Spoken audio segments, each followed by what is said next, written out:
vamos a estar en la clase número 7 hablando justamente de Jesús y los rollos paralelos y concomitancias. ¿Qué tal, Adolfo? Hola Ariel, un saludo para todos los participantes aquí desde Herzliya, en Israel. Es un gusto volver a retomar este curso, como bien dijiste, con la clase, por muchos esperada, la clase número 7, porque obviamente tengo claro que cuando las personas consideraron la posibilidad de tomar este curso como parte del proyecto de Moriah College, seguramente tenían siempre la idea de poder llegar a ese encuentro en donde habláramos ahora específicamente sobre el aporte de los rollos del Mar Muerto para comprender, conocer, explorar la figura de Jesús. Así que hoy ha llegado el momento y con tu permiso voy a comenzar con la clase. Adelante, Adolfo, gracias. Después de haber estudiado en la clase anterior sobre los testimonios históricos y literarios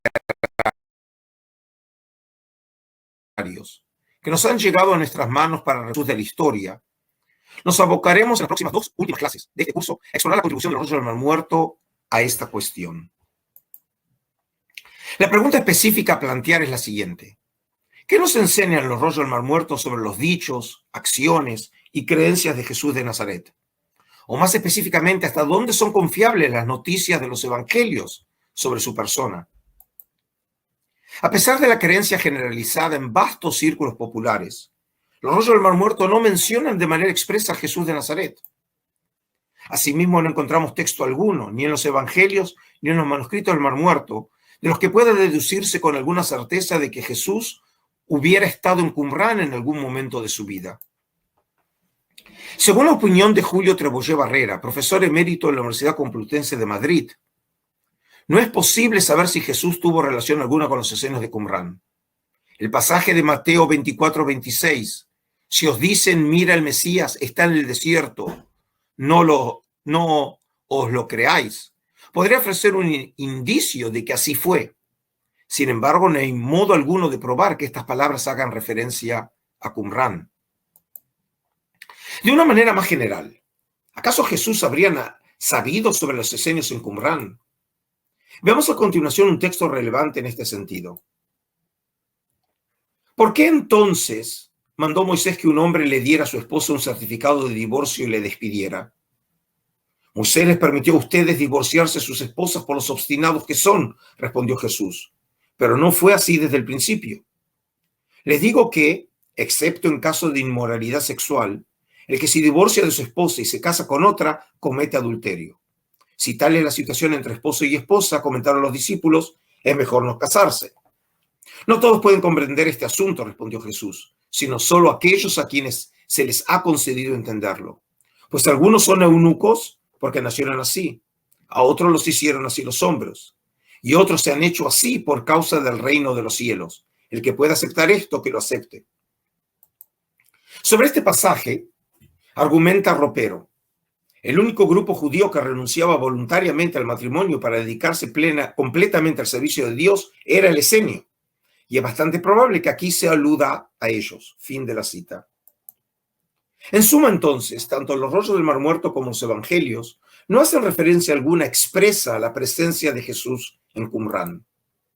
Sin embargo, la estancia de Jesús con Juan el Bautista y su eventual bautismo por medio de este último, como lo tenemos en Marco 1:9-11, Mateo 3:13-17, Lucas 3:21-22, como así también el relato legendario sobre la tentación de Jesús en el desierto, Marcos 1:12-13, Mateo 4:1-11 y Lucas 4:1-13, podrían insinuar la posibilidad de que el nazareno podría haber tenido conocimiento, sea directo o indirecto, sobre los escenos en Qumrán. Y el ejemplo de Mateo 19 que acabamos de ver podría inclinar esta posibilidad en un sentido afirmativo. A la luz de estas conclusiones tan medidas y recatadas, y en algún lugar también decepcionantes por parte de los estudiosos, quiero ahora mostrarles un video que ejemplifica hasta dónde las redes de comunicación están atiborradas de sonceras y barrabasadas sobre este tema, llevando a las personas a la confusión y a la ignorancia. Cadena 30, la televisión más abierta que nunca. Mi queridísima Marta, y es que entre ese año precisamente y 1956 fue cuando se descubrieron unos rollos en el Mar Muerto, los cuales tenían 2000 años escondidos en una cueva, en unas cuevas que están ahí cerca de Jerusalén. Los historiadores creen que estos rollos pertenecieron a los esenios, con quienes Jesucristo estuvo realizando profundos estudios. ¿Qué tienen que ver los ángeles en todo esto? Bueno, pues quién mejor que nuestra experta, la angelita terrenal, Ariadna Tapia, para que nos platique y nos explique a profundidad este tema. Muy buenos días. Hola, ¿qué tal, hermosa? Hola, mi Nat preciosa. Pues sí, este tema es sumamente interesante, apasionante, controvertido. En 1947, entre 1947 y 56, como mencionaste, aparecen estos rollos del Mar Muerto, en donde muchos dicen que son cerca de 800, casi 900 rollos, en donde hay muchos textos muy interesantes, entre los que hay corrientes que aseguran que hay citas donde Jesús perteneció a los esenios, y hay investigadores que dicen que no perteneció a los esenios. Sin embargo, dentro de estas investigaciones se arrojan varios textos en los que se sugiere que Jesús no solamente estuvo entre los esenios, que es una comunidad judía iniciática muy cerrada, que tenía una gran compenetración con la madre tierra, la naturaleza, la purificación de nuestro cuerpo, materia, evidentemente espíritu. Y Jesús habla aquí, según el Evangelio de la Paz, de varios ángeles, lo cual nos sorprende porque no son los ángeles que conocemos, por ejemplo, en la Biblia. Jesús habla del ángel del agua. Jesús habla del ángel del agua como purificador de todas las inmundicias del cuerpo. Habla del ángel del aire, que contactemos directamente con él a través de la naturaleza para poder purificar todo mal pensamiento y recoger todo lo que pueda contaminar y enfermar el cuerpo. Que son dos de los 4 elementos, ¿no? Así es. Habla también del ángel de la luz del sol, que también podría traducirse como otro elemento. El ángel del fuego, que hay que tomar la luz del sol para purificar los pensamientos. Él hablaba justamente de que para evitar las tentaciones del demonio, siempre hay que mantener muy limpio el cuerpo, el alma, el espíritu. Incluso se habla en estos textos, que evidentemente se consideran apócrifos, de la purificación del cuerpo a través de la alimentación vegetariana. También habla del ángel de la tierra, y dice una cosa muy interesante, que tanto el ángel del agua como el ángel de la luz del sol, como el ángel del viento y el ángel de la tierra son hermanos y han sido creados para purificar al hombre. Habla de que el ángel de la tierra puede sanar las enfermedades de los huesos y descargar cualquier tipo de malestar, enfermedad y dolencia. Esto evidentemente nos acerca a un Jesús muy integrado con la madre tierra, muy integrado con toda la espiritualidad a otro nivel. Y por supuesto también habla de dos ángeles que me llaman muchísimo la atención según estos textos, que es el ángel de la mañana, en donde nos invita, nos exhorta el Maestro Jesús a despertarnos al alba y comenzar a realizar nuestras actividades sin quedar con la bendición de la luz del amanecer, y también del ángel de la noche, descansar a nuestras horas para poder regenerar toda evidentemente nuestra energía, y al mismo tiempo alejarnos de las tentaciones de la noche. Pero no me sorprende tanto, Ari, porque definitivamente yo creo que todo lo que ha enseñado Dios es amor, y todo lo que tú estás hablando también es parte de. Entonces no siento que esté peleada una cosa con la otra. Obviamente es algo nuevo para nosotros saber que Dios hablaba de los 4 elementos, de la ley de la atracción y todo este tipo de cosas, pues porque son cosas que vemos ahorita, que es como una tendencia nueva, ¿no? Bueno, básicamente no nueva, pero sí como de estos últimos. Es decir, ustedes pueden después continuar viendo este video, pero les queda claramente en evidencia que las referencias son de ese Evangelio de la Paz que habíamos ya hablado como una obra muy problemática argumentada por Edmund Sekely, que había encontrado en bibliotecas en Montecassino y en el Vaticano, y que obviamente en este caso, en esta narrativa que ustedes acaban ahora de oír, no se distingue de ninguna manera entre hechos factuales, probados, comprobados, y simplemente fantasías literarias. Como pudo verse, pues, las teorías sobre la presencia definitiva y comprobada de Jesús entre los esenios de Qumrán todavía se encuentran presentes en vastos sectores de la cultura popular. A pesar de que desde un punto de vista histórico crítico, Jesús no puede ser asociado directamente con los hombres de Qumrán, hoy es una verdad aceptada por los estudiosos que los rollos del Mar Muerto son cruciales en cualquier intento de recuperar el Jesús de la historia. Veamos a continuación en esta clase los paralelos y concomitancias que se han podido establecer entre las enseñanzas, las prácticas, las terminologías y las creencias asociadas con Jesús de Nazaret y los rollos de Qumrán, con el propósito manifiesto de echar luz por intermedio de ellos sobre el Jesús de la historia. Y comencemos con el primer punto, considerar el concepto de pobreza. Según cuenta el Evangelio de Mateo, en el discurso apostólico al inicio de la misión de los 12, Jesús los instruyó a sus seguidores diciéndoles: no lleven oro, ni plata, ni cobre en el cinturón, ni bolsa para el camino, ni 2 mudas de ropa, ni sandalias, ni bastón, porque el trabajador merece que se le dé su sustento. Estas instrucciones de Jesús deben ser vistas en un contexto más amplio, en donde, a diferencia de la mentalidad hebrea bíblica, en que la riqueza era vista como bendición, por ejemplo, en Proverbios 15:6 dice: la casa del justo abunda en riquezas, y la pobreza como castigo y retribución de Dios, Jesús revalorizó la pobreza como una bendición divina. No es imposible imaginar que esta idea religiosa la habría recibido de su maestro Juan el Bautista, sobre quien Jesús había dicho, como está en Lucas 7, cuando los mensajeros de Juan se alejaron, se puso a hablar de Juan a la gente. ¿Qué salisteis a ver en el desierto? ¿Una caña agitada por el viento? ¿Qué salisteis a ver sino un hombre elegantemente vestido? No. Los que visten magníficamente y viven con molicie están en los palacios. Entonces, ¿qué salisteis a ver? ¿Un profeta? Sí os digo, y más que un profeta. Este de quien está escrito, y aquí cita de Malaquías 3, versículo 1, he aquí que envío mi mensajero delante de ti, que preparará por delante tu camino. El ideal de pobreza como programa de vida jugó un papel esencial en la ideología de Jesús. Según los evangelios, seguir a Jesús suponía renunciar a las riquezas, como tenemos en Mateo 6, 19, 21 y 25, 33. Pues estas suponían un peligro para los intereses del reino, como tenemos en Lucas 16, 21 y Marcos 10, 17, 25. Sus discípulos tenían que vivir humildemente. De aquí que sus primeros seguidores hayan sido pescadores, que abandonaron sus oficios y sus familias para seguir al maestro carismático. En este sentido, entonces, los seguidores de Jesús se podían considerar los herederos o descendientes espirituales de los anabim, o pobres de espíritu, ya mencionados en la Biblia hebrea, como tenemos en Salmos 147.6 y 149.4. Esta teología de la pobreza como ideal religioso recuerda la noticia de Flavio Josefo sobre los esenios, relatando que ellos no tenían bienes privados. Según él, sus aparejos personales eran escasos y dependían en buena medida de los miembros del movimiento para cubrir sus necesidades básicas. Así contaba Josefo sobre la manera de vivir de estos piadosos.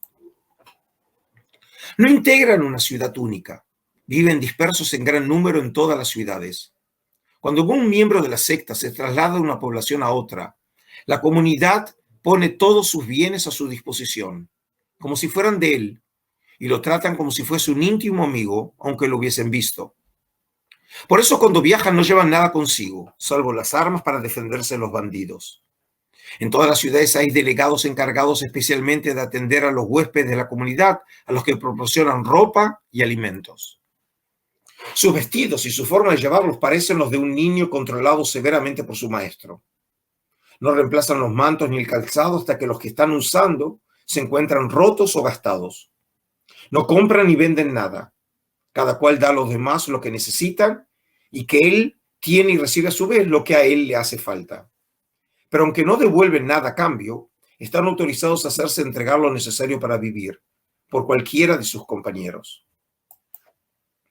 Esta idea de que los pobres, es decir, Anabim, representan el pueblo fiel de Yahvé y anticipan su vindicación, se halla también presente en los rollos del Mar Muerto. Por ejemplo, en el rollo de Ayot está escrito: pues en la angustia de mi alma no me abandonaste, en la amargura de mi alma escuchaste mi clamor. Reconociste el grito de mi dolor y mi lamento y salvaste el alma del pobre en la cueva de los leones que afilan su lengua como espadas. Y tú, Dios mío, tú cerraste su lengua, sus dientes, para que no desgarrasen ni el alma del pobre y afligido. Su lengua ha sido retirada como espada en la vaina, para que no destruya el alma de tu siervo. Y para mostrar ante los hijos de hombre tu grandeza en mí, hiciste maravillas con el pobre, lo metiste como el oro en el crisol. En este sentido, pues, la pobreza a nivel social era asimilada por los qumranitas con una pobreza de espíritu, en el sentido de humildad y mansedumbre. Este rasgo era entendido como una expresión de piedad, hasta el punto que los propios hombres de Qumran se autodenominaban los pobres, es decir, Anavim o Evionim. Esta correlación entre la condición social de la pobreza y la humildad espiritual presente en la ideología qumranita parecería manifestarse en las variantes textuales del Evangelio sobre las palabras de apertura del Sermón de la Montaña de Jesús existentes en Mateo y Lucas. Mientras que en la versión de Mateo, Jesús habría comenzado su discurso programático con las palabras: bienaventurados los pobres de espíritu, porque de ellos es el reino de los cielos. En capítulo 5, versículo 3. En la versión de Lucas, Jesús habría dicho: bienaventurados los pobres, porque vuestro es el reino de Dios. Capítulo 6, versículo 20. Estas variantes textuales serían un eco de la manera en que círculos piadosos, como el de los esenios qumranitas, habrían entendido el concepto de pobreza, asimilando la condición social con espiritual. Con toda probabilidad, pues, las variantes textuales aquí en las Escrituras serían un reflejo fiel de esta noción que habría sido compartida por Jesús y sus seguidores. B. La forma literaria de las bienaventuranzas.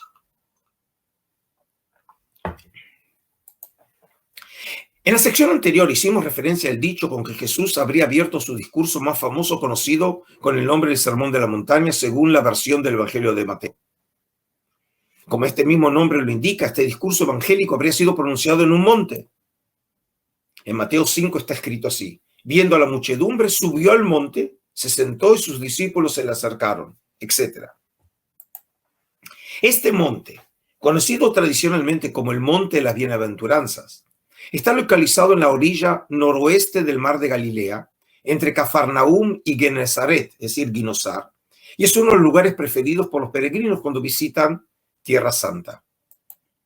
Sin embargo, el discurso extenso de Jesús en la versión de Mateo, capítulos 5 y 7, tiene una versión paralela más breve en el Evangelio de Lucas, capítulo 6, versículos 20-49. De acuerdo con esta versión, este discurso no fue pronunciado en un monte, sino por el contrario, en un paraje llano, como está escrito expresamente en Lucas 6, versículo 17.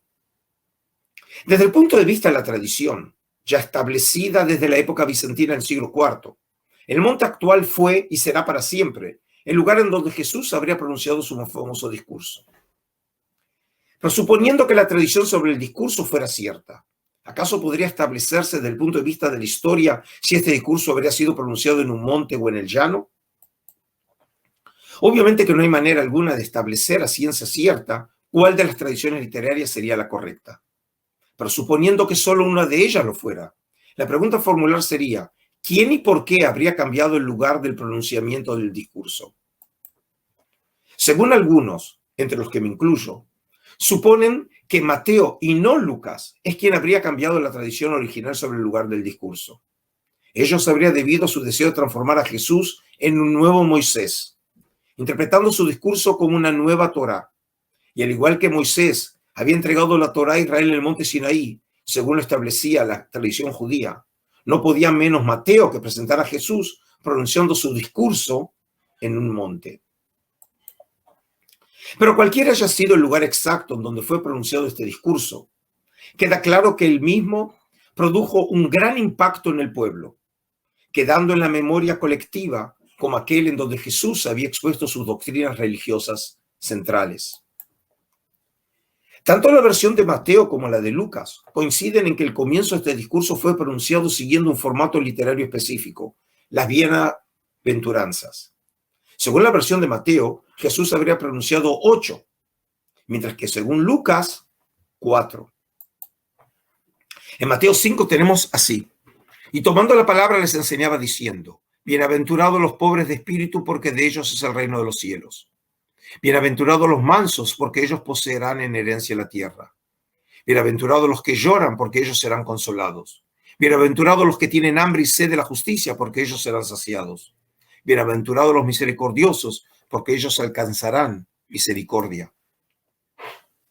En la Biblia hebrea, el uso de la bienaventuranza, conocido también bajo el nombre de macarismo, del griego makarios, bienaventurado, dichoso, es una forma literaria típica del estilo sapiencial, aunque está presente de forma especial en los pasajes poéticos. Por ejemplo, en Salmos, capítulo 1, versículo 1, así comienza Salmos. Dichoso, la palabra en hebreo es ashrei, el hombre que no sigue el consejo de los malvados, ni se detiene en la senda de los pecadores, ni cultiva la amistad de los blasfemos.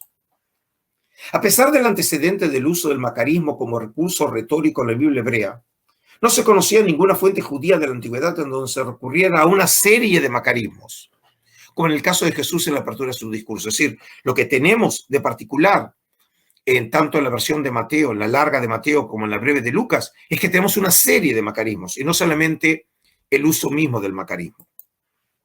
Y aquí que se concluyera a partir de este hecho, que esta forma literaria habría sido una originalidad de Jesús, fruto de su espíritu creativo.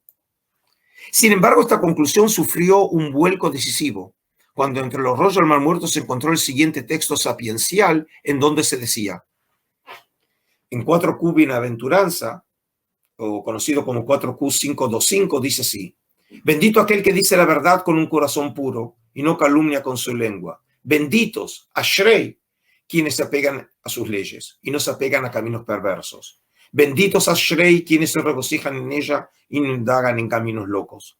Benditos ashrei, quienes la buscan con manos puras y no la solicitan con corazón traidor.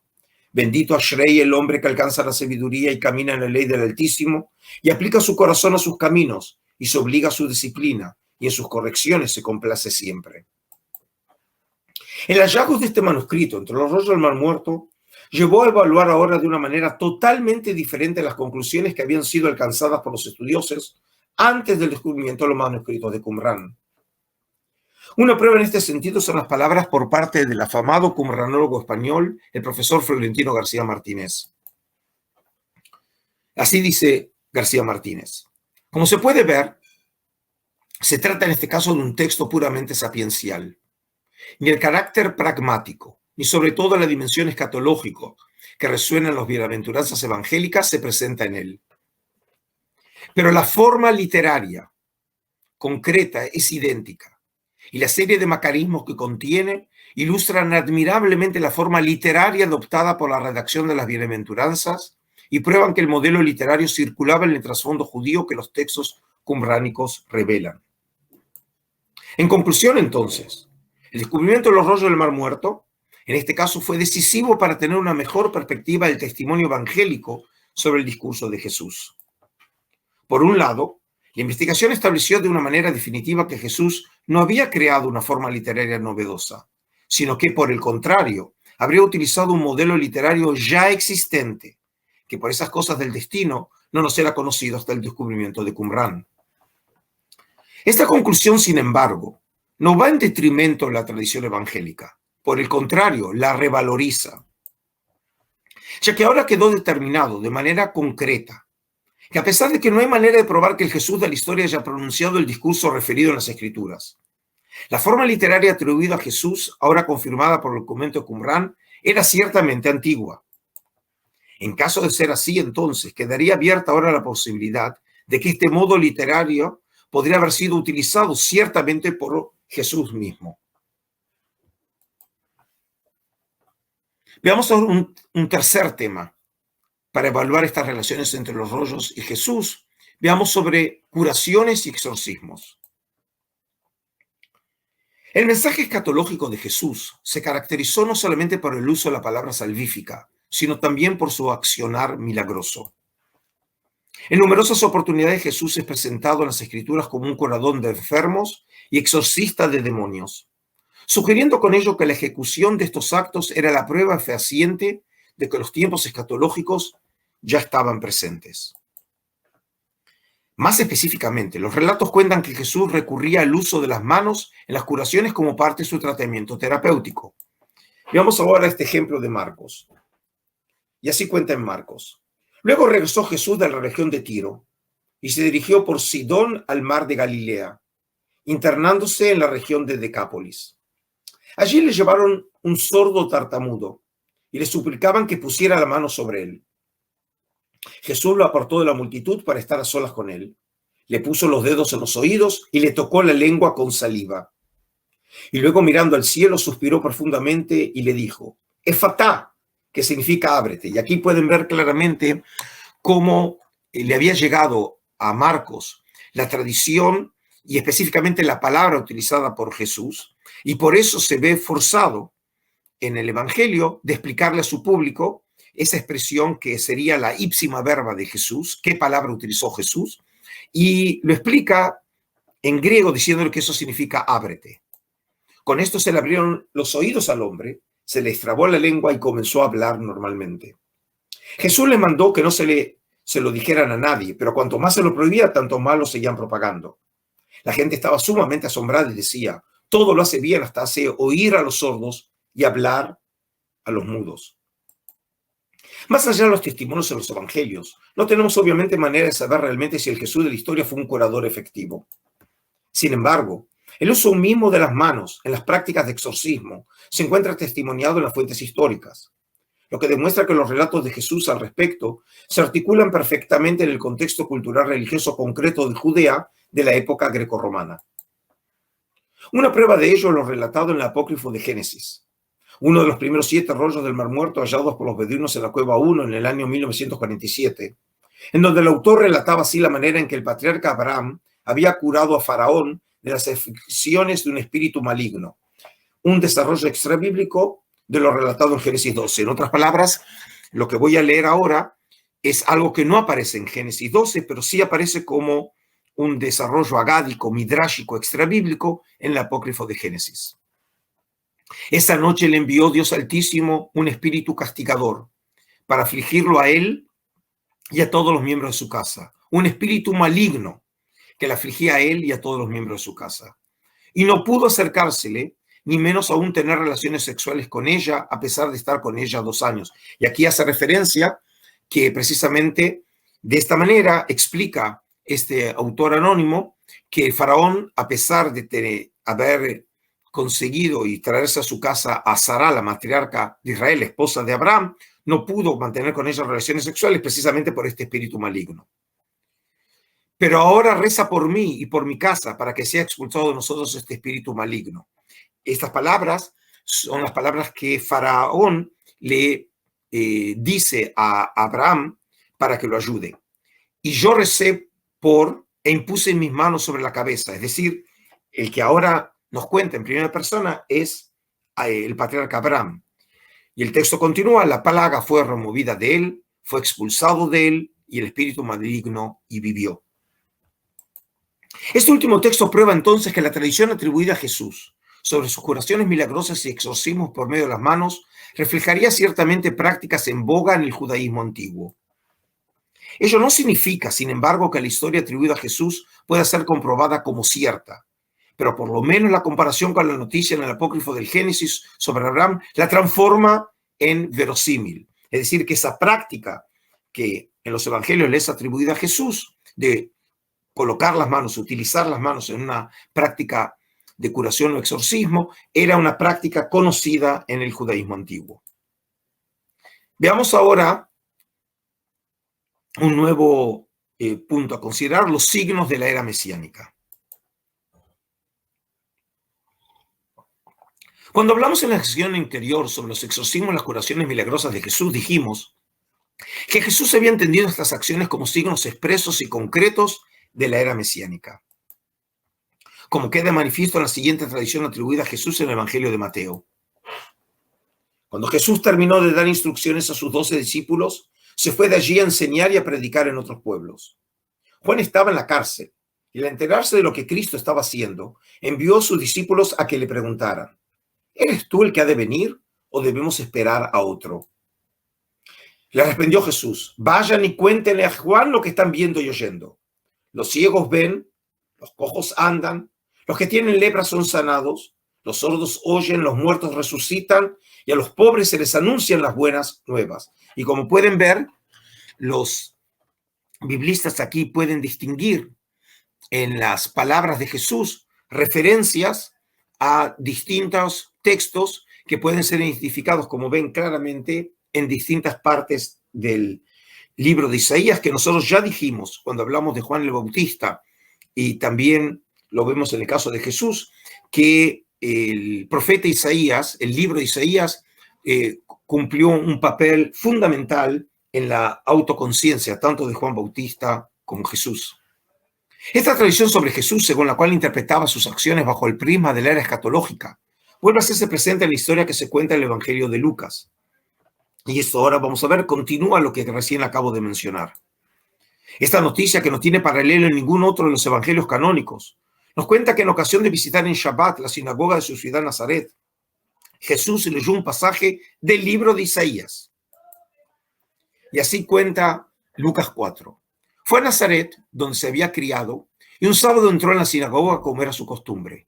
Se levantó para hacer la lectura y le entregaron el libro del profeta Isaías. Al desenrollarlo encontró el lugar donde está escrito: El Espíritu del Señor está sobre mí, por cuanto me ha ungido para anunciar buenas nuevas a los pobres. Me ha enviado a proclamar libertad a los cautivos y dar vista a los ciegos. Pero en este caso, estas palabras no aparecen en la versión que nosotros conocemos de Isaías 61:1. A poner en libertad a los oprimidos, a pregonar el año del favor del Señor. Y aquí el texto que él leyó es de Isaías 61:1-2. Luego enrolló el libro, se lo devolvió al ayudante y se sentó. Y todos los que estaban en la sinagoga lo miraban detenidamente y él comenzó a hablarles. Hoy se cumple esta escritura en presencia de ustedes. Estas historias sobre Jesús nos lo presentan como una figura con una autoconciencia mesiánica muy desarrollada. Jesús se ve a sí mismo como el heraldo de una nueva era, en la que las bondades divinas se manifestaban con plenitud. Ante semejantes textos, cabe preguntarse, ¿esta noción sobre los signos mesiánicos habría sido una intuición original de Jesús? O, por el contrario, la misma habría sido un reflejo de expectativas existentes en su época. Solo con el descubrimiento de los rollos del Mar Muerto estamos ahora en condiciones de contestar este interrogante. Cuando en la cueva 4 de Qumran se encontraron los restos de una composición sapiencial muy fragmentada, escrita en hebreo, datada para la primera mitad del siglo I antes de la era común, en donde se describen las acciones que Dios obrará en los días del Mesías. Y así dice el texto: Pues los cielos y la tierra escucharán a su Mesías, y todo lo que hay en ellos no se apartará de los preceptos santos. Reforzaos los que buscáis al Señor en su servicio. ¿Acaso no encontraréis en eso al Señor? Es decir, vosotros todos los que esperan en su corazón. Porque el Señor, es decir, Yahvé, observará a los piadosos y llamará por el nombre a los justos. Y sobre los pobres posará su espíritu, y a los fieles los renovará con su fuerza. Pues honrará a los piadosos sobre el trono de la realeza eterna, librando a los prisioneros. Y aquí haciendo referencia clara, Salmo 146:7, dando la vista a los ciegos, enderezando a los torcidos, Salmo 146:8. Por siempre me adheriré a los que lo esperan. En su misericordia él juzgará, y a nadie le será retrasado el fruto de la obra buena. Y el Señor obrará acciones gloriosas como no han existido, como él lo ha dicho, pues curará a los malheridos, y a los muertos los hará vivir, anunciará buenas noticias a los humildes, y aquí claramente referencia a Isaías 61:1, colmará a los indigentes, conducirá a los expulsados, y a los hambrientos los enriquecerá. Cuando se comparan los textos de Mateo 11 y 4Q 521, se pueden encontrar las siguientes diferencias. 1. Aunque en 4Q 521 se hace referencia a es decir, Dios Mesías, no lo hace en relación con las actividades, líneas 8-12, que le son atribuidas a Dios. Es decir, las actividades son referidas a Dios y no a las del Mesías. Por el contrario, las acciones referidas por Jesús son las suyas, es decir, no a Dios. 2. 4Q 521 se basa sobre tradiciones de Salmos 146, 7, 8, mientras que la respuesta de Jesús a Juan no cita nada que sea distintivo de Salmos. Como vimos, las referencias apuntan siempre al libro de Isaías. 3. La lista de actividades atribuidas a Jesús es una totalidad continua, mientras que en 4Q 521 las alusiones a Salmos 146 e Isaías 61 son presentadas de manera separada con varias líneas entre ellas. A pesar de estas diferencias entre ambos textos, tanto en contenido como en su forma, el documento hallado en Qumran permite evaluar de una nueva manera la noticia sobre el mensaje que Jesús le habría enviado a Juan a manera de respuesta a su pregunta. Según la opinión de Lorenz Stuckenbrook, profesor en la Universidad de Múnich, dice así: lo que se puede decir, no obstante, es que el catálogo de las acciones de Jesús nos da evidencia sobre su identidad mesiánica al tomar la tradición isaiana en una forma que 4Q 521 también ha preservado. Además, uno puede notar que las actividades asociadas con el Señor, es decir, Yahvé, en 4Q 521, eran tales que podían ser asociadas con los tiempos escatológicos en que el Mesías de Dios sería obedecido por los cielos y la tierra. Sobre la relación de este documento de Qumran en los Evangelios escribió García Martínez lo siguiente: de la misma manera, en el enunciado de las acciones gloriosas que el Señor obrará en el tiempo del Mesías, que el autor enumera siguiendo a Isaías, aparece la resurrección de los justos unida al anuncio de la buena nueva, un elemento ausente del texto del profeta. Es decir, Isaías 61, cuando habla del anuncio de la buena nueva, no hace ninguna referencia a la resurrección de los justos. Eso aparece en Isaías 26. La unión de estos dos elementos que aparecen en 4Q 521 se encuentra en Mateos 11, 4, 5 y en Lucas 7, 22, 23. En la respuesta de Jesús a la embajada del Bautista sobre los signos de la llegada del Mesías, lo que parece indicar que el autor neotestamentario conoce nuestro texto, o al menos que se inspira en una tradición común, lo que precisamente yo en este caso tendería a afirmar. En otras palabras, el documento de Qumran no puede probar si Jesús habría sido realmente el Mesías anunciado por las Escrituras, como si tampoco permite corroborar la verdad de las historias sobre las curaciones milagrosas y los exorcismos de Jesús. Pero lo que sí puede confirmar este documento es que la tradición atribuida a Jesús refleja las expectativas que tenían los judíos en la época intertestamentaria acerca de los tiempos mesiánicos, imaginando que los signos escatológicos serían una expresión concreta de la manifestación del poder de Dios sobre la tierra. En este sentido, entonces, los signos que Jesús habría mencionado en su respuesta como fiel expresión de la llegada de los tiempos mesiánicos habrían sido un fiel reflejo de esas expectativas de los judíos de la época, atribuyéndose a sí mismo los efectos de las acciones que los judíos imaginaban habrían sido resultado del poder de Yahvé. De aquí la conclusión, pues, que la tradición reflejada en las palabras de Jesús sería un fiel testimonio de un paradigma de los tiempos mesiánicos popular en su época. Veamos un nuevo ejemplo, la terminología mesiánica. Si ya estamos hablando de los tiempos mesiánicos, entonces ahora sería el momento de explorar la terminología que al respecto aparece en el Nuevo Testamento. Más precisamente, las expresiones que aparecen en el Evangelio de Lucas en boca del arcángel Gabriel en ocasión de su anuncio a María para referirse al Mesías que habría de aparecer al final de los tiempos. Y así está escrito en Lucas 1. No tengas miedo, María. Dios te ha concedido su favor, le dijo el ángel. Quedarás encinta y darás a luz un hijo, y le pondrás por nombre Jesús. Él será un gran hombre y lo llamarán Hijo del Altísimo. Dios, el Señor, le dará el trono de su padre y reinará sobre el pueblo de Jacob para siempre. Su reinado no tendrá fin. ¿Cómo podrá suceder esto?, le preguntó María al ángel. Puesto que soy virgen, el Espíritu Santo vendrá sobre ti y el poder del Altísimo te cubrirá con su sombra. Así que al santo niño que va a nacer lo llamarán Hijo de Dios.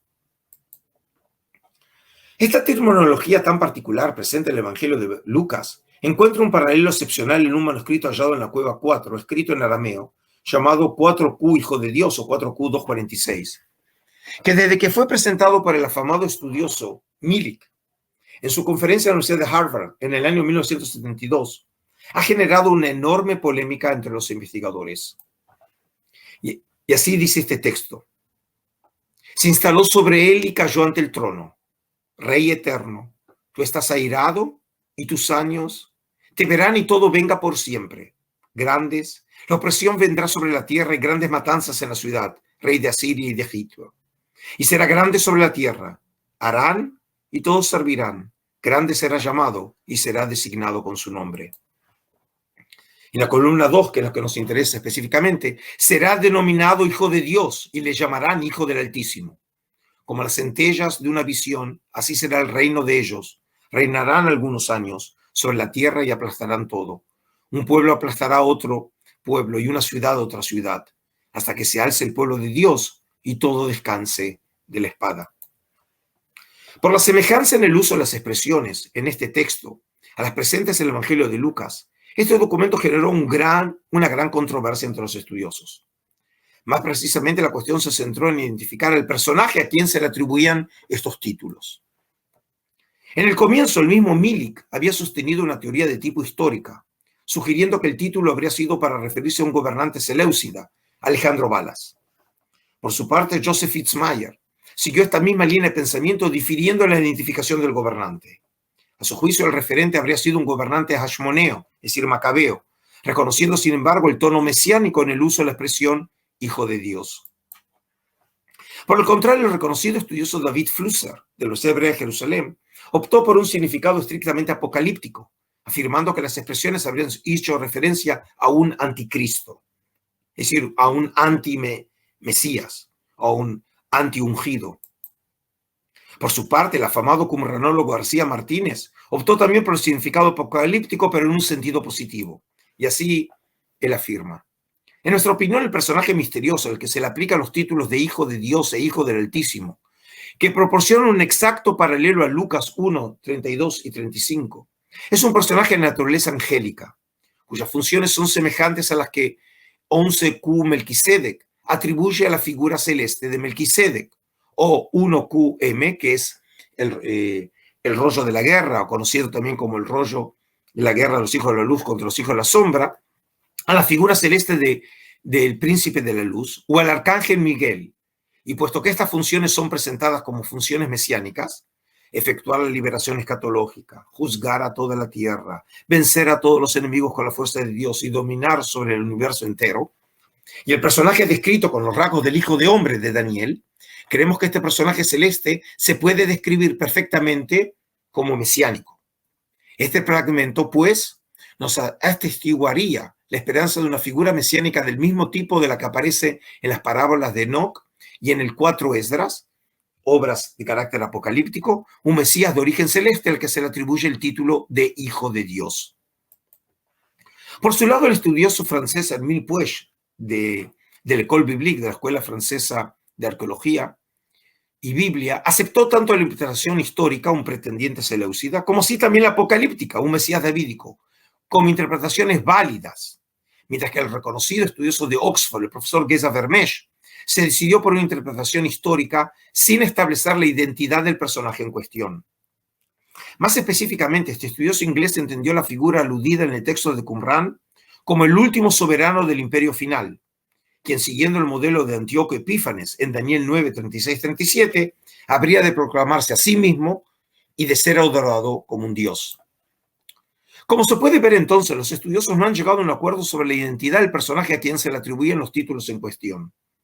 Pero cualquiera haya sido la identidad de este, ¿cuál es la relevancia de la aparición de esta terminología en este documento en todo lo que tiene que ver con nuestro tema? La relevancia yace en el hecho de que la terminología presente en Lucas para referirse a Jesús como Mesías no habría sido una simple invención ad hoc por parte del evangelista, sino antes bien una adopción de unos títulos conocidos en la época, sean para denominar a un rey histórico o apocalíptico o para denominar a un ser angelical con funciones mesiánicas. Cualquiera haya sido el sentido original del texto qumránico, el texto del Nuevo Testamento reflejaría una terminología conocida en el judaísmo de la época, que el evangelista habría elegido para denominar a Jesús en su carácter de Mesías. En este sentido, entonces, el evangelista habría recurrido a una terminología técnica de su época, como habría de esperar de un hombre comprometido con las ideas y lenguaje de su tiempo. Y finalmente, el último ejemplo que quiero traer a colación es sobre la destrucción y reconstrucción del templo.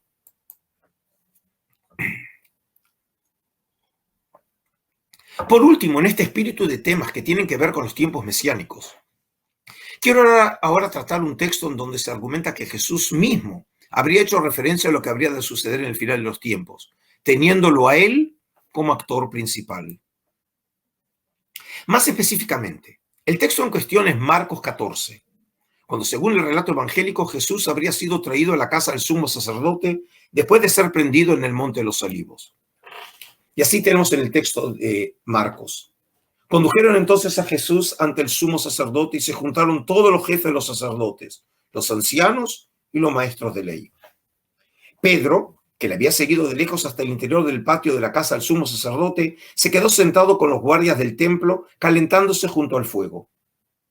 Los jefes de los sacerdotes y toda la Junta Suprema andaban buscando alguna prueba para condenar a muerte a Jesús, pero no la encontraban. Porque, aunque muchos presentaban falsos testimonios contra él, se contradecían unos a otros. Algunos se levantaron y le acusaron falsamente diciendo: nosotros le hemos oído decir, yo voy a destruir este templo construido por los hombres. Y literalmente la expresión es hecho de mano. Y en 3 días levantaré otro no construido por los hombres, literalmente hecho sin mano. Este relato tiene su paralelo en el Evangelio de Mateo, en donde ahí las palabras atribuidas a Jesús por los testigos falsos fueron: este dijo, yo puedo destruir el santuario de Dios y en 3 días edificarlo. Sin embargo, tanto en Marcos como en Mateo nunca se explicitó en qué oportunidad Jesús podría haber hecho estas declaraciones. A juicio de los estudiosos, entre los que me incluyo, Jesús habría hecho esta declaración en ocasión de subir al templo de Jerusalén en Pascua, según la versión del Evangelio de Juan. Y así está escrito en Juan: se acercaba la Pascua de los judíos y Jesús subió a Jerusalén. Y encontró en el templo a los vendedores de bueyes, ovejas y palomas, y a los cambistas en sus puestos. Haciendo un látigo con cuerdas, echó a todos fuera del templo, con las ovejas y los bueyes. Desparramó el dinero de los cambistas y les volcó las mesas. Y dijo a los que vendían palomas: quitad esto de aquí, no hagáis de la casa de mi padre una casa de mercado. Los judíos entonces le replicaron diciéndole: ¿qué señal nos muestras para obrar así? Jesús le respondió: destruid este santuario y en 3 días lo levantaré. Los judíos le contestaron: 46 años se han tardado en construir este santuario. Es decir, haciendo referencia a los trabajos emprendidos por Herodes el Grande. Y tú lo vas a levantar en 3 días. Pero él hablaba del santuario de su cuerpo. Obviamente este es un agregado entre paréntesis por el mismísimo autor del Evangelio de Juan.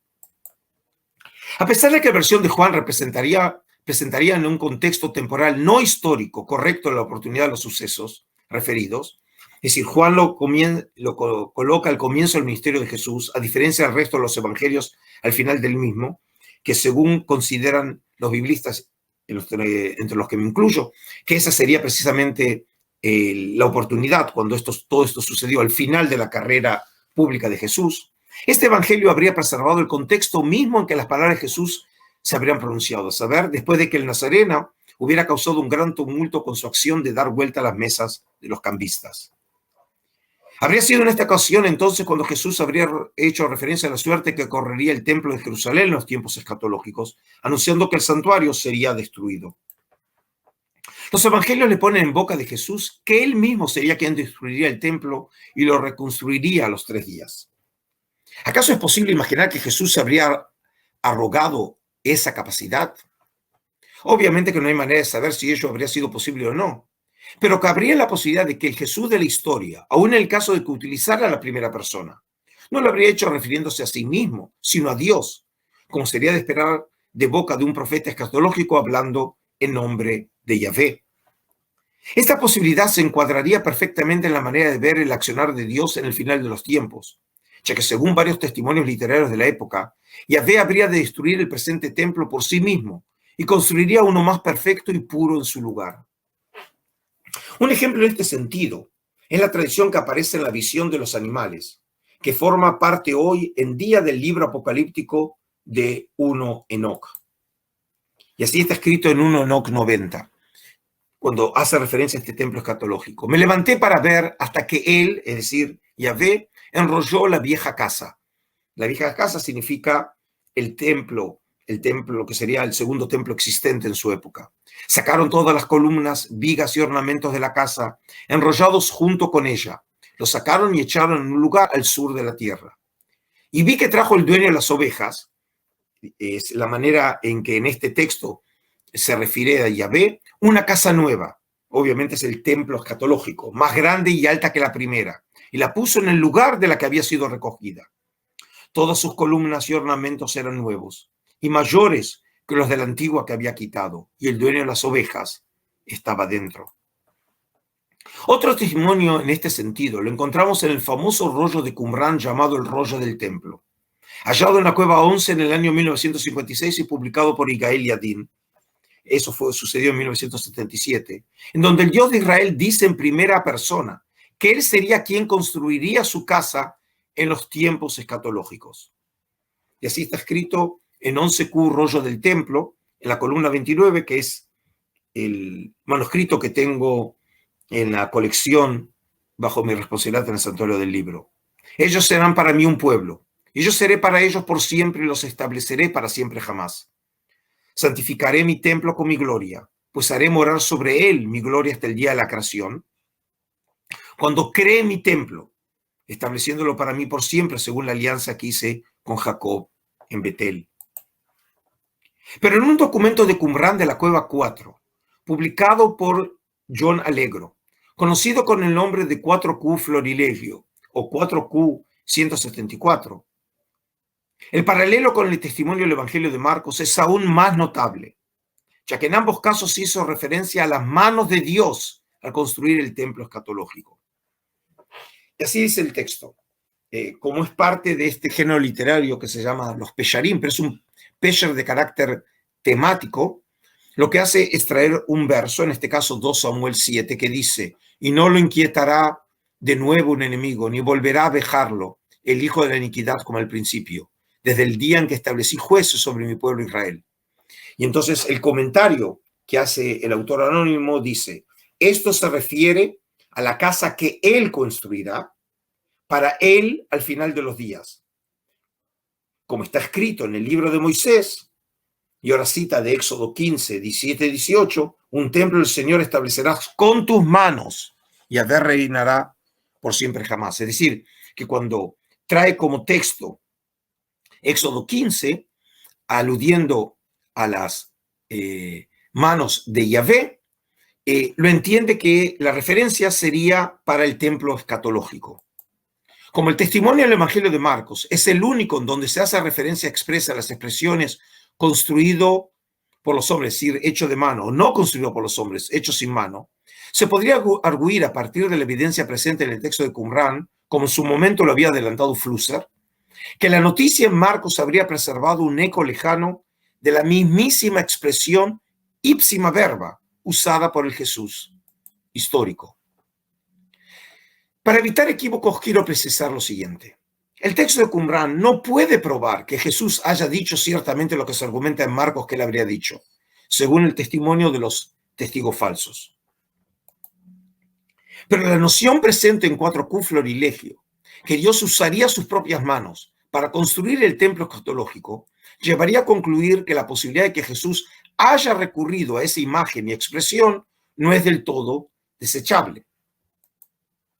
En caso de ser así, pues, el texto de Qumrán nos posibilitaría acercarnos de una manera notable al Jesús de la historia, como nunca antes lo habríamos imaginado. Conclusiones.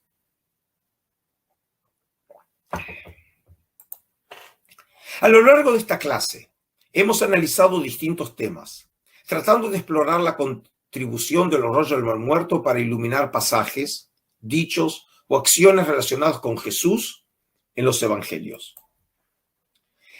Sea en el caso del concepto de pobreza, en las curaciones y exorcismos, y en el uso de los signos mesiánicos o de la terminología mesiánica, vimos que los manuscritos de Qumrán nos permitieron contextualizar acciones, nociones y expresiones relacionadas con Jesús en el Nuevo Testamento dentro de los marcos culturales del judaísmo de Judea del siglo I de nuestra era. En el caso del estudio sobre la forma literaria de las bienaventuranzas y la noción sobre la destrucción y reconstrucción del templo en la era escatológica, el aporte de los textos de Qumrán fue aún más significativo, ya que en estos dos casos se nos abrió una puerta para oír por así decir, expresiones que Jesús mismo podría haber utilizado como parte del lenguaje de la época. En todos los casos, queda de manifiesto la importancia que han representado los rollos del Mar Muerto en el intento de recuperar al Jesús de la historia. A pesar de que los documentos de Qumrán no hablan sobre Jesús, y este es un punto fundamental, no hablan sobre Jesús. Estos documentos nos permiten viajar a través del tiempo y de esta manera acercarnos al mundo real en el que vivió Jesús, probando así que los evangelistas no crearon un mito, sino que elaboraron sus nociones teológicas sobre el Nazareno a partir de noticias históricas fidedignas recibidas por tradición, y de ahí también el uso de expresiones, giros, creencias, ideas, prácticas, que claramente se articulan con el judaísmo de la época. En este sentido, pues, los rollos no pueden probar la verdad sobre la condición mesiánica del Cristo, pero sí pueden ayudar para argumentar en favor de su historicidad. Y ello no es poca cosa. Muchas gracias. Bueno, Ariel. Sí. Bueno, Adolfo, genial. Vamos entonces a comenzar con las preguntas. Está bien, hay bastante preguntas, así que empezamos con las primeras. Pregunta Ana Berta Rocío Valencia. ¿La referencia de humildad es referida a bienes materiales o es mantener espíritu sin mezcla de lo material? Si podrías un poco afilar ese concepto de humildes. Bueno, como habíamos visto, precisamente el concepto de la pobreza como una virtud, lo encontramos nosotros en Jesús y lo encontramos en la comunidad de Qumrán, en el sentido de que precisamente una vida austera es también una expresión de una vida espiritual, de una vida humilde, que era precisamente apreciada por Dios. Hay que entender que precisamente las críticas que nosotros encontramos tanto en Jesús como en los rollos del Mar Muerto contra la aristocracia sacerdotal jerosolimitana pasaba también por el tema de la riqueza. Y en este caso podemos ver que una de las características de la sociedad de esa época es una gran brecha social económica entre una minoría muy rica, como era la aristocracia sacerdotal, y en este caso los pobres.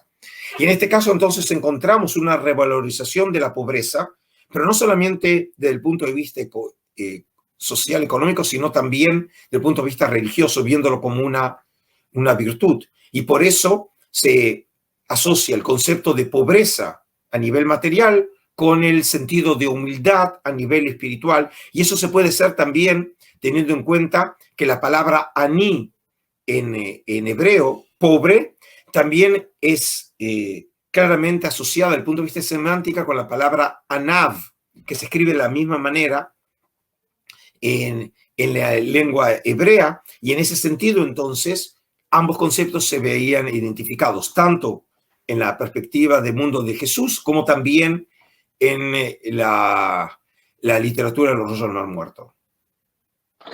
Muy bien, Adolfo, seguimos con más preguntas de Liz Carvajal, que pregunta lo siguiente. ¿Cuál es la data del rollo de las bienaventuranzas?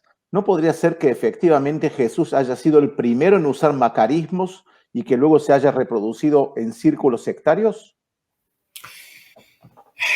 Bueno, la pregunta misma refleja una manera que muchas veces, incluso nosotros los judíos también tenemos a veces distorsionada la realidad cuando pensamos solamente en la centralidad de la tradición judía, como en este caso se ve en esta pregunta que refleja una clara perspectiva cristocéntrica. Y voy a contar aquí una anécdota que viene al caso. Hace muchos años atrás yo estaba enseñando sobre el templo de Jerusalén, el templo de Salomón, y trataba de enseñarles a mis alumnos los parecidos que presenta la descripción que encontramos en 1 Reyes, capítulos 6 y 7, sobre la estructura de la arquitectura del templo de Salomón, con templos que nosotros conocemos de del mundo antiguo, específicamente en la zona de la media luna fértil que conocíamos en Siria. Claramente implicando que había una influencia de esta arquitectura en la manera de construir el templo de Salomón, incluso cuando la tradición bíblica también conocía que habían sido fenicios los que habían construido el templo de Salomón. Y entonces una alumna precisamente me hizo una pregunta en este sentido, para mostrar que no solamente en esta pregunta, me dijo, ¿no será acaso lo contrario? Que los fenicios, y en este caso los templos en Siria, copiaron el templo de Salomón. Lo que hay que entender es lo siguiente. Nosotros estamos hablando de un mundo cultural en donde el documento que yo traje es un documento que nosotros lo conocemos y está datado paleográficamente para el siglo I ante nuestra era, antes del nacimiento de Jesús. Y además tenemos que pensar que la figura de Jesús es una figura absolutamente secundaria, intrascendente, todavía en esa época. Obviamente, desde una perspectiva cristiana occidental, nosotros incluso dividimos y clasificamos el tiempo a partir de la figura de Jesús en una época anterior al nacimiento de Cristo y después del nacimiento de Cristo. Es decir, es una clara perspectiva cristocéntrica de la historia. Pero esa perspectiva es el resultado de 2000 años de civilización. Y por eso imaginar que alguien copiaba a Jesús solamente lo podemos hacer desde nuestra perspectiva, donde vemos la figura de Jesús como una figura tan central en el judaísmo. Pero no es lo que sucede en esos años, es totalmente lo contrario.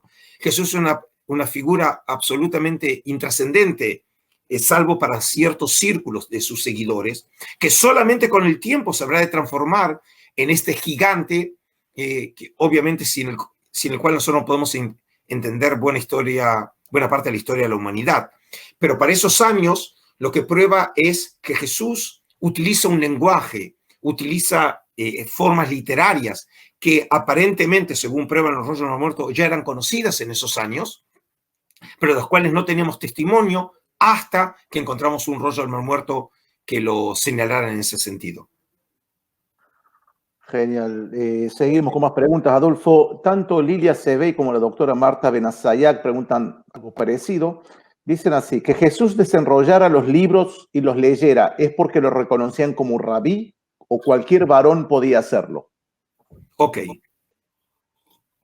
A pesar de que muchas veces cuando se habla de Jesús, se lo menciona a Jesús el rabí, no era un rabino en el sentido que nosotros conocemos de la institución rabínica dentro del mundo farisaico rabínico posterior. Rabí es una manera honorífica de hablar a una persona a la cual se lo considera con autoridad, es como decir maestro.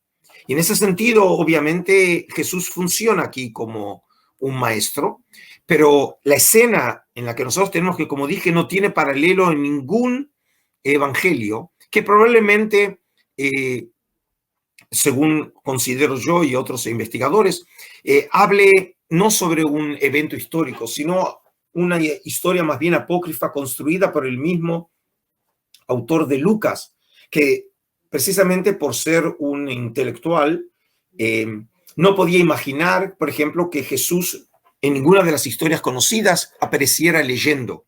Es la única escena donde tenemos a Jesús leyendo. Y en ese sentido, entonces, la escena misma que refleja que se le da un libro no era porque fuera un rabino o incluso fuera una autoridad, sino que todo judío podía tener ese derecho de que se le diera el texto para poder leer.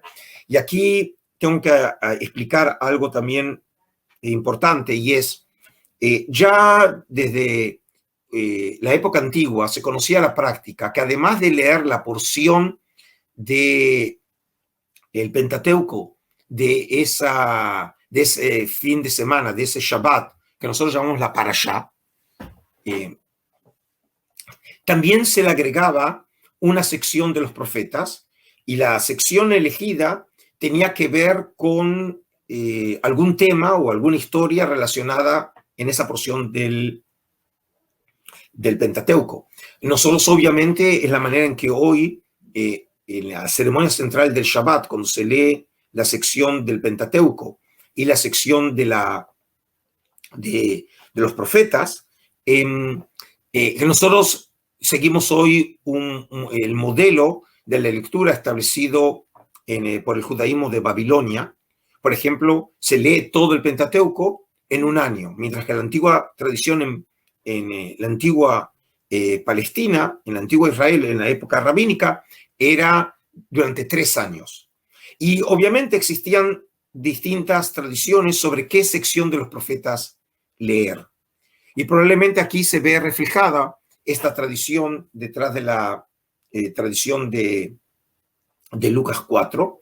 Lo que no queda claro si es que Jesús leyó lo que se tenía que leer en ese fin de semana o él de manera específica eligió esa sección. Pero también aquí hay que tener en cuenta que esa misma sección es muy sospechosa, porque Isaías 61 es un texto que nosotros conocemos de los rollos del Mar Muerto, que claramente alude a la era escatológica, como por ejemplo lo conocemos en 11Q Melquisedec. Y por lo tanto muestra que la elección, en caso de que haya sido un texto, una historia fabricada, apócrifa, por parte del autor de Lucas, supo elegir precisamente qué texto, que sea Isaías 61, por ser un texto conocido en la época del Segundo Templo como un texto con clave mesiánica, que obviamente viene a cuento porque es en esa escena en donde Jesús se automanifiesta y se autodeclara públicamente como el Mesías esperado. Ok, Adolfo, seguimos con más preguntas. José Luis Torres, no sé si es una pregunta que la vas a responder en la próxima clase. Él pregunta así: ¿se hace mención en algún rollo o se sugiere un personaje parecido a Jesús?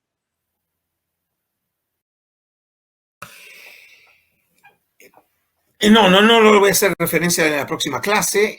Aquí lo que yo diría es, en la historia de la investigación, en una época muy temprana, ya en los años 50, se trató de encontrar una relación, un vínculo entre la figura de Jesús y el maestro de justicia, el Moreh Tzedek, mencionado en algunos de los manuscritos de Qumran. Hasta tal punto que algunos creían ver en el maestro de justicia como un anticipo de lo que iba a ser Jesús.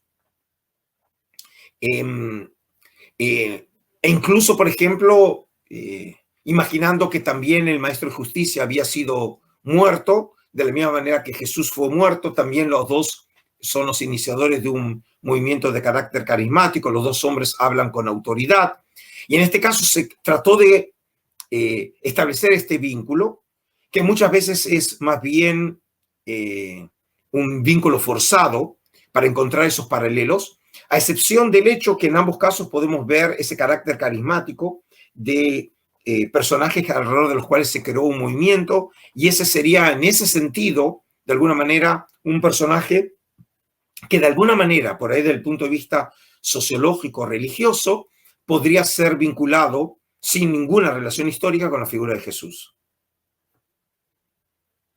Seguimos, Adolfo. Bueno, tanto José Dávila como Berta Rivarola preguntan algo parecido. Si existe alguna referencia que demuestre si Jesús recibió una educación religiosa, es decir, alguna formación que realmente lo haya hecho una autoridad. ¿De dónde viene su autoridad? Hablamos del Jesús histórico, lógicamente. Bueno, obviamente que nosotros simplemente aquí podemos barruntar ciertas hipótesis. Los textos no nos dicen nada. Lo que hay que recordar es que también los evangelistas tampoco tenían conocimiento sobre los orígenes de Jesús. Es un hecho, por ejemplo, que Marcos, cuando comienza la historia de la presentación del Evangelio, comienza con la figura de Juan Bautista y luego lo presenta a Jesús viniendo de la Galilea para ser bautizado por Juan Bautista. Eso es lo que él sabe y lo que le llegó por tradición. Es decir, la tradición en este caso no contaba nada acerca de los orígenes de Jesús. En unos días más el mundo cristiano va a celebrar el nacimiento del Mesías. el nacimiento de Jesús. Pero esas historias las conocemos nosotros a partir de los relatos de Evangelio, de la infancia, que nosotros, por ejemplo, conocemos en el Evangelio de Mateo. Pero queda claro que esas historias acerca de los orígenes de Jesús tienen mucho material, llamaríamos legendario. Por ejemplo, aun cuando no es el caso, pero toda la historia que cuenta sobre el asesinato de los niños inocentes, que nosotros tenemos en Mateo 2, y luego la huida de la familia sagrada a Egipto, nos hace pensar en una historia parecida que conocemos, que es la figura de Moisés, en donde también trataron de matar a esos niños y Moisés se salvó. Y obviamente los judíos luego salieron de Egipto, como sucede, por ejemplo, que la familia sagrada va a Egipto y luego regresaron de Egipto. Y en este caso, con justicia creo que aciertan aquellos que dicen que estas historias que tenemos sobre la infancia de Jesús vienen a llenar ese vacío de conocimiento, utilizando como paradigma los relatos sobre Moisés. Y se acuerdan que mencioné antes que no es por casualidad que también tenemos la historia de Moisés y el Sermón de la Montaña en Mateo, porque lo quiere presentar como un nuevo Moisés, y por eso utiliza materiales legendarios para llenar ese vacío. Pero, ¿qué sabemos sobre los comienzos de Jesús? Nada.